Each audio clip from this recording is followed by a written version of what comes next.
আমার নওগাঁর জনগণ যদি বা আমার দল আমাকে যদি মনোনয়ন দেয় আর আমার নওগাঁর মানুষ আমাকে যদি নির্বাচিত করে, আমার দীর্ঘদিনের এটা ইচ্ছা। আমার রাজনীতি পেশা না, নেশা। আমি সারাদিন দলের জন্য কাজ করে যাই।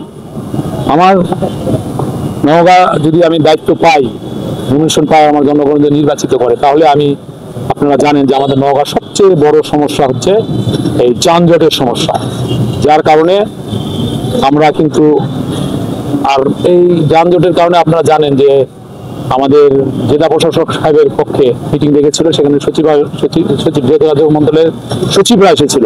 সেখানে কিন্তু আমি জোর দাবি জানিয়েছি নওগাঁর এই 4 লেনের রাস্তার জন্য। আর ইনশাল্লাহ এটা অচিরেই এই রাস্তা 4 লেনের রাস্তা শুরু হবে ইনশাল্লাহ। আর পাশাপাশি তার আগে এই 4 লেন রাস্তা করতে গিয়ে আমাদের তো কিছু মানুষের যাতায়াতের জন্য আবার কিছু ব্যবস্থা রাখতে হবে। এই জন্য আমাদের 2টা বেলি ব্রিজ হবে, ইতিমধ্যে শুরু হয়ে যাবে। একটা হচ্ছে আপনার আলুপট্টি যে ইয়ে থেকে ওপার আলুপট্টি বেলি ব্রিজ, আর এই যে মুক্তি মোড়ে যে এসি সাহেবের 2টা বেলি ব্রিজ। তার আগে আমাদের কিছু উন্নয়ন হবে নওগাঁর রাস্তাঘাট। যেহেতু এই কাজটা যদি শুরু হয়ে যায়, তাহলে তো মনে করেন যে আমাদের মানুষের যাওয়ার একটা যাতায়াতের ব্যবস্থা থাকতে হবে। এই জন্য যে আমাদের রোডগুলো যে অবস্থায় আছে, জরাজীর্ণ অবস্থায়, এগুলোকেও আমরা খুব দ্রুত আমরা এই রাস্তাগুলো সুসম্পন্ন করবো সুন্দরভাবে।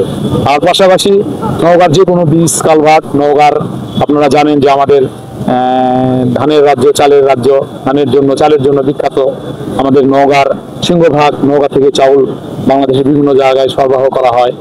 এই জন্য আমাদের এখানে একটা এগ্রিকালচার ইউনিভার্সিটি, এটা তো অবশ্যই ইনশাল্লাহ একটা কৃষি গবেষণাগার, এটা আমাদের একটা প্রাণের দাবি চাহিদা থাকবেই। আপনারা জানেন যে ধানের রাজ্য, ধানের জন্য আমাদের নওগাঁ রাজধানী বলা হয়, ধানের রাজধানী। শুধু বাংলাদেশে এখান থেকে জানা, পৃথিবীর বিভিন্ন বড় রাষ্ট্রেও কিন্তু এখান থেকে রপ্তানি হয় আম। এই জন্য আমেরও চিন্তা ভাবনা করতে হবে। আমের জন্য আমাদের আমজাতকরণ রাখার জন্য একটা ভালো কোল্ড স্টোর, উন্নত মানের কোল্ড স্টোরের চিন্তা ভাবনা আমার রয়েছে। এটা ইনশাল্লাহ এটাও করার চিন্তা ভাবনা রয়েছে।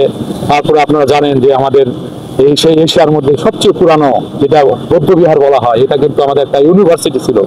তার শিক্ষা দিকে কত বছর আগে থেকে আমরা নওগাঁ শিক্ষার জন্য উন্নত ছিলাম, সেটা কিন্তু আমরা অনেক পিছিয়ে পড়েছি। আপনারা তো জানেন আমাদের বিশ্ববিদ্যালয়, এটা তো অলরেডি 2টা ক্লাস শুরু হয়ে গেছে অলরেডি, ইনশাল্লাহ সেটাও শুরু হয়ে যাবে। মেডিকেল কলেজ তো এটাও আমরা শুরু করব।